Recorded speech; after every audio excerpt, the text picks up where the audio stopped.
In 2020, the world debt surged to an astounding $226 trillion. Can you imagine that? The planet is $226 trillion in debt to itself. How could that even be? Who is the money even owed to?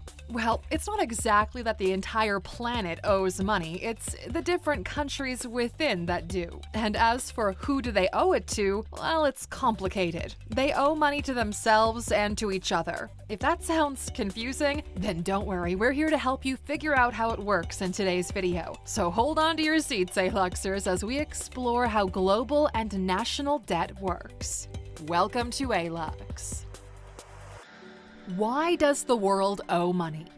The debt of a country, also known as sovereign debt, is debt accrued by a government in order to finance its continued growth and development. Whether a government will hold true to its debt is determined by credit rating agencies that verify that information. Yes, even countries have credit agencies checking up on them. Other names for sovereign debt are national debt, public debt, or government debt. For the rest of the video, we'll refer to it either as public or national debt. You see, the debt a government holds can be of two kinds, internal or external. The debt is internal when it's owed to lenders within the country, and external when it's issued to foreign lenders or other countries. Furthermore, short-term debt is intended to last about a year or less, while long-term debt lasts about 10 years or more. Countries that are considered to have middle-of-the-road income can borrow from the World Bank or other institutions. And as we mentioned before, countries can also borrow from each other.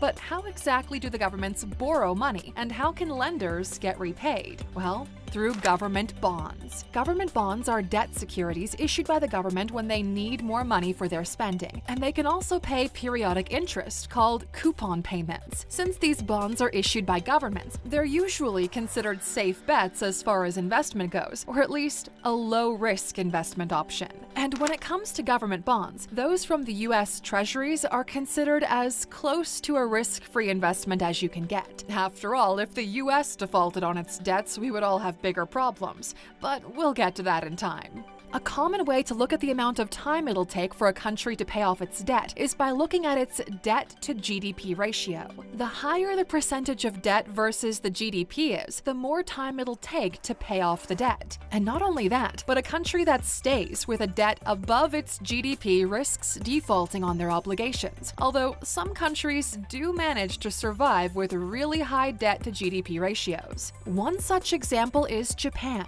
While any country past 100% is considered not to be in a great situation, countries have gone past it and back down before. Recently, because of the COVID-19 pandemic, a lot of countries' debts exceeded their GDP, but Japan's debt has more than doubled its GDP for years now. They are the only country past 200% ratio that can seemingly survive at such a high debt ratio. I mean, let's just consider the rest of the contenders in 2020. Greece, Sudan, and Venezuela all exceeded 200% during December 2020. Venezuela, in particular, reached a staggering 350%. None of these are currently known for their solid economies, and yet Japan still manages to survive being higher than 250%. How do they do it? Well, they have to keep buying their own debt for the most part. Japan first hit the 200% level back in 2010, so they've been at this point for more than 12 years now. The way Japan finances their debt is by issuing JGBs, or Japanese government bonds, which the central bank of the country purchases in their majority.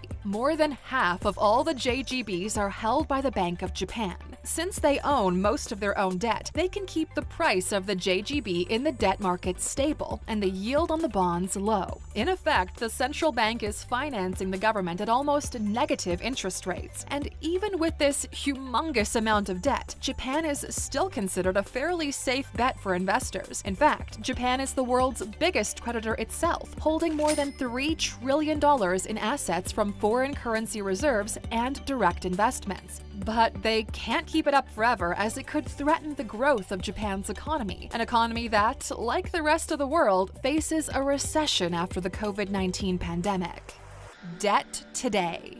According to a report from the fund, the $226 trillion in debt that happened between 2020 and 2021, mainly due to COVID, is the largest one-year surge in global debt since the Second World War. And the global debt ratio to gross domestic product reached an average of 99% worldwide, almost tipping over to more debt than money produced by countries. This rise in debt was more significant than usual in advanced economies, where the debt has risen from 70% of the GDP back in 2007 to around 124% of the GDP. In simple terms, a lot more countries are producing far more debt than they are capital. What's more, the public debt, which accounts for 40% of the global debt, is at its highest point since the mid-1960s. The significant increase in debt was justified by governments as the only recourse to dealing with the pandemic and protecting people's lives, livelihoods, and staving off a wave of bankruptcies. And honestly, that checks out. Let's face it, the pandemic was brutal. But the problem remains that this caused a massive spike in debt, and now balancing that debt becomes, well, a balancing act. In most cases, the government swiftly coordinated with the banks to stave off the worst of the problem by putting interest rates down to make it easier to borrow. But now we have more debt than ever. What happens if we default? A country defaulting on its debt is not a common occurrence, and with good reason. While there's always a risk of defaulting with any type of debt, national debt is safer than most because in some cases, the country can just raise taxes, reduce spending, or print more money. Although each of those cases has its own potential issues. An example of what happens when government debt gets out of control is the crisis that Greece is undergoing. Just as a person who misses payments has a more difficult time securing cheap loans, governments that fail or threaten to default face much higher borrowing rates. Rating organizations such as Moody's, Standard & Poor's, and Fitch are in charge of assessing the creditworthiness of nations throughout the world based on their financial and political prospects. In general, countries with a better credit rating have lower interest rates, resulting in reduced borrowing costs. When a country defaults, it can take years to recover. Argentina, which began missing bond payments in 2001, is a prime example. By 2012, the interest rate on its bonds was still more than 12% higher than the rate on the US Treasuries. If a government defaults even once, it becomes more difficult to borrow in the future, putting low-income countries at particular danger. According to Masoud Ahmed, a former senior executive at the IMF and now president of the Center of Global Development, as of October 18, 24 of the 59 countries classified as low-income developing countries by the IMF were in or on the verge of a debt crisis, representing nearly 40% of the total and more than doubling the number in 2013. The impact of the larger economy, though, is perhaps the most serious fear about a default. Many mortgages and student loans in the United States, for example, are tied to treasury rates. Borrowers would have significantly less discretionary cash to spend on products and services if they faced markedly higher payments as a result of a debt default. And because of the risk of contagion spreading to other economies, nations with strong relations, particularly those that own a large portion of the country's debt, will occasionally step in to prevent an outright default. This occurred in the mid-1990s when the US assisted a bailout of Mexican bonds. Another example happened in the aftermath of the 2008 global financial crisis, when the International Monetary Fund, or IMF, European Union, EU, and the European Central Bank, or ECB, joined together to provide much-needed liquidity and credit stability to Greece. Where some investors perceive turmoil and losses amid a financial crisis, others see it as a great opportunity.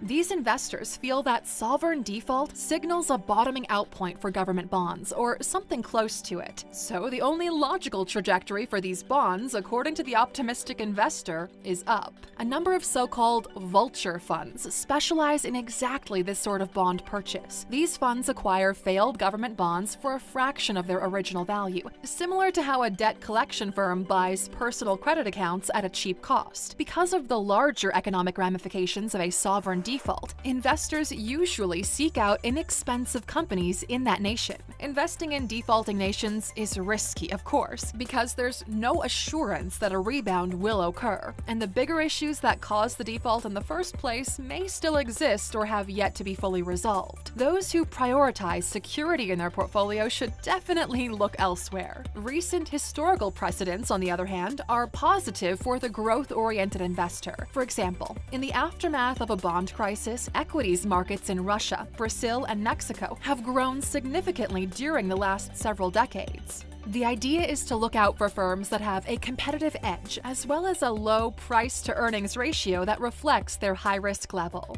The world debt continues to grow, and while that's always been the case, the rate over the last few years is a bit alarming. While countries like Japan have managed to survive having a significantly higher debt than GDP, it's usually not sustainable in the long run.